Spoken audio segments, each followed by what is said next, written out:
రెండు అగరబత్తులు వెలిగించి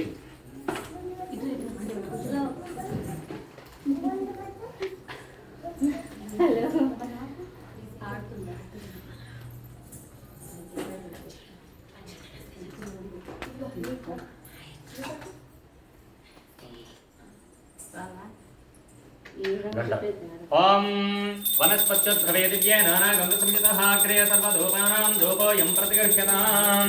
ధూపమాగ్రాపయామి. ఆ స్వామివారికి అలా చూపించి పక్కన పెట్టేసుకోండి. ఇక్కడ ధూపమాగ్రాపయామి. దీపం చూపించండి అలాగే స్వామివారికి ఇందులో పెట్టండి. దీపం చూపించండి. సాధ్యమే కార్తె సంయుక్తం వచ్నినా అక్కడ కాదు ఇక్కడ. సాధ్యమే కార్తె సంయుక్తం వచ్నినా యోజితం ప్రియం గృహానమంగళం దీపం త్రైలోక్యం దివిరాభం ధూపదీపానందరం శుద్ధం ఆచమనీయం సమర్పయామి. తదంగత్వేన నైవేద్యం రెండు నీళ్ళు చుక్కలు చల్లండి. ఓం నైవేద్యం ఓం సత్యం దత్తేన పరిచంజయామి అమృతమస్తమృతోపస్రణమసి 5 సార్లు ఆరగింపు చేయండి. ఓం ప్రాణాయ స్వాహ పానాయ స్వాహ ఉదానాయ స్వాహ జ్ఞానాయ స్వాహ సమానాయ స్వాహ మధ్యమధ్యపానీయం సమర్పయామి.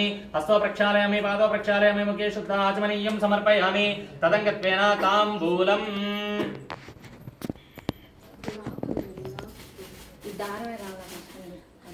అమ్మ దక్షిణ ఎంత పెడుతున్నారో పెట్టండి స్వామివారికి.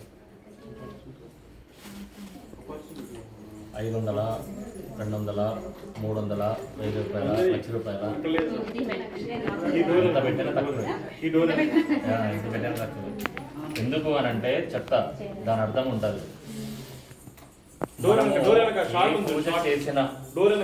ఏ పూజ మొట్టమొదలు మనము గణపతి ఆరాధనతోనే మొదలు పెడతాం.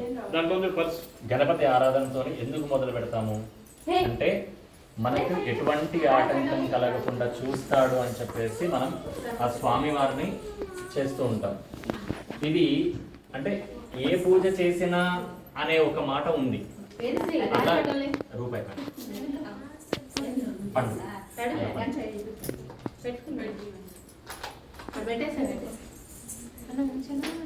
ఒక్కటే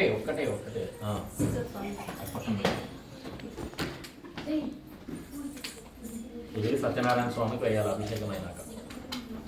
ఓకే ఇప్పుడు కాదా? సరే ఊరికే వేసి పెట్టుకోండి. సరే ఉంచాలి అక్కడ నుంచి మళ్ళీ పర్సనల్ వెళ్ళండి.